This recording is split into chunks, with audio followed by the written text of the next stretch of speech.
साथ हैं पूरी तरह, और मैं बहुत शुक्रगुजार हूँ कि आपने मुझे इस मौके पे बोलने के लिए इनवाइट किया। मैं इस मौके पे 2-3 बातें बहुत संक्षिप्त में रखूँगी। पहली बात ये कि हमारे लड़ाई जो है अभी वो JNU की पूरी जनतांत्रिक संस्कृति के खिलाफ है। VC की तरफ से पूरा असॉल्ट है। वो एक एजेंडा लेके आए हैं कि JNU को तोड़ के रखेगा, लेकिन उसके साथ साथ इन जनतांत्रिक प्रोसीजर्स को और इन जनतांत्रिक संस्कृति के खिलाफ भी क्यों है, इसलिए कि उनका एक और एजेंडा है, वो पूरे सोशल जस्टिस के खिलाफ। तो 2 एजेंडा हैं इनके कि JNU को तोड़ना है, फैकल्टी सिलेक्शन और स्टूडेंट सिलेक्शन दोनों में दखलंदाजी इस तरह करना है कि उनके जिस तरह के स्टूडेंट्स और टीचर्स वो चाहते हैं, यानी कि अपर कास्ट, राइट विंग, सारी चीज़ें, उस टाइप के स्टूडेंट्स आए, उस टाइप की फैकल्टी आए जो राइट विंग हो। तो हमारी लड़ाई दोनों तरफ है, एक जनतांत्रिक संस्कृति को बचाने के लिए और एक सोशल जस्टिस को बनाए रखने के लिए। तो इस पे मैं 2 बातें कहूँगी।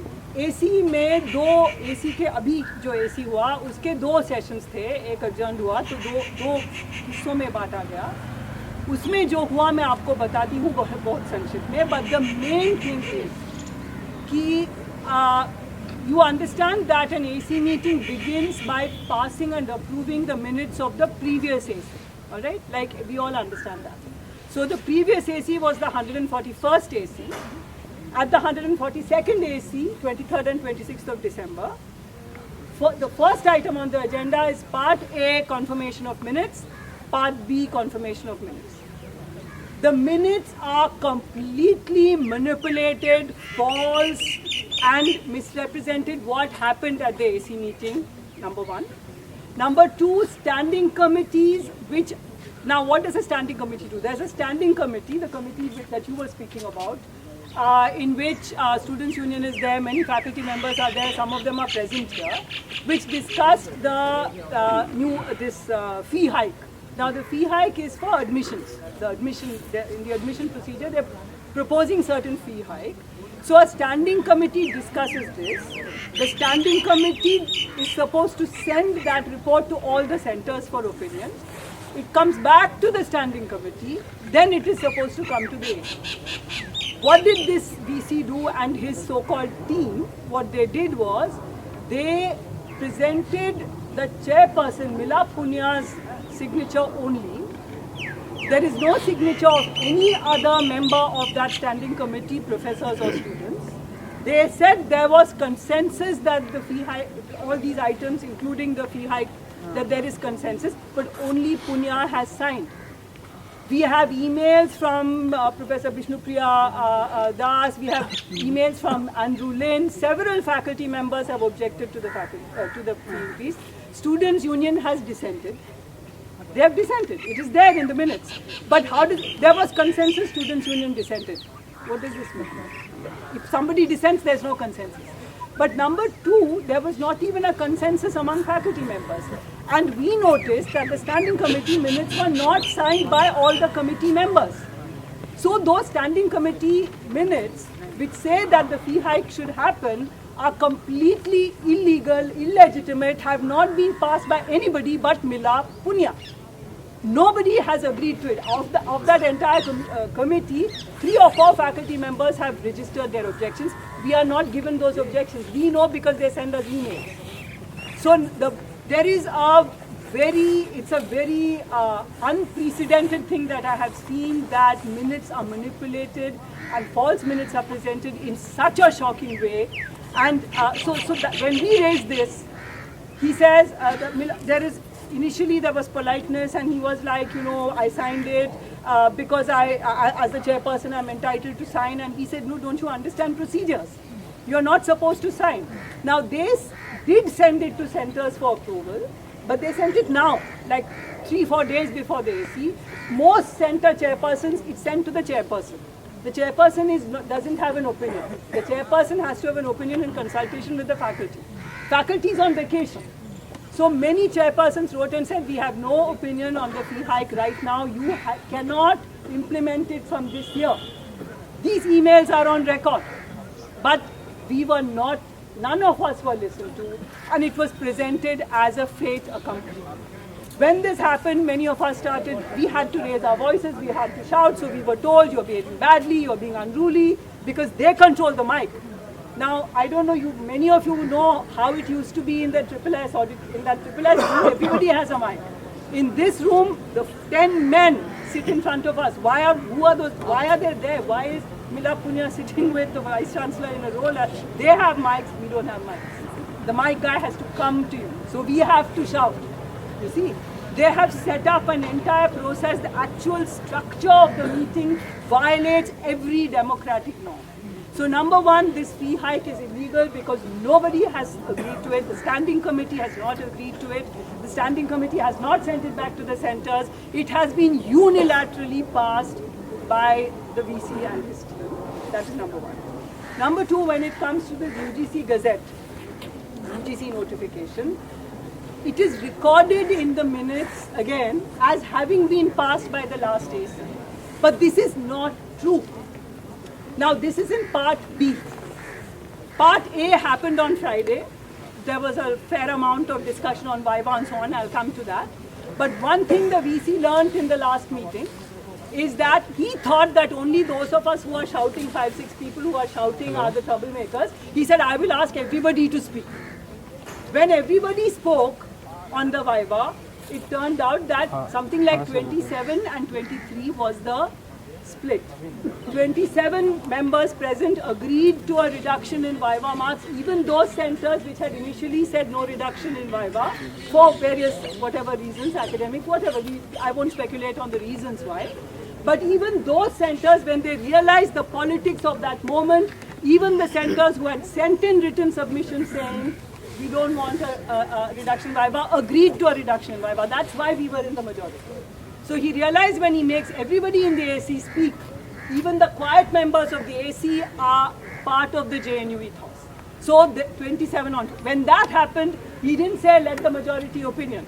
He said let every center decide. All right? So that is number one. There was another issue which I won't go into, it is not so relevant, but there was another issue in which he tried to push something through and he made everybody speak, and everybody in the room apart from his famous team and 2 or 3 other people said he would agree with him. So what he realized in the last meeting is that this AC is not so compliant, and it's not only troublemakers who are making an issue. So in this meeting, there was one issue left from Part A, which he didn't even raise it, and he immediately began by saying, this is Part B of the meeting, we have received no objections to the minutes, so we are moving on to the agenda. Now there are written objections to the minutes. These objections have been, and the objections were to 2 things. We had raised objections to 2 things. One, at least 2 things. There were several ways in which the minutes were problematic, but what is relevant here is, number one, it says that the Academic Council authorized the Vice Chancellor to determine the selection committee. This is not true. It never happened in the last one. It is just an added sentence. Number 2, it said that the UGC Gazette had been passed. Both of these are wrong. This was not passed and this statement was not made. One is about selection of faculty, one is about selection of students. You see, it is about controlling the selection of faculty and the selection of students. When we said we have objections, you saw the press statement that he gave. He said that people were waiving paper. Why were they waiving paper? We were waiving the written objections to minutes we had submitted to the Vice Chancellor's office. That's what we were waiving, because he seems he didn't know that he had received written submissions. Here it is, dated 5th of December. Right? So this is what he did. And so he then treated the Gazette as passed. And what is fascinating is that in his statement, the first thing he says, because he has to be congratulated by his paymaster. His paymaster is not, the UGC's paymasters are sitting somewhere else, as we know. Right? We know it's from Nagpur, directly.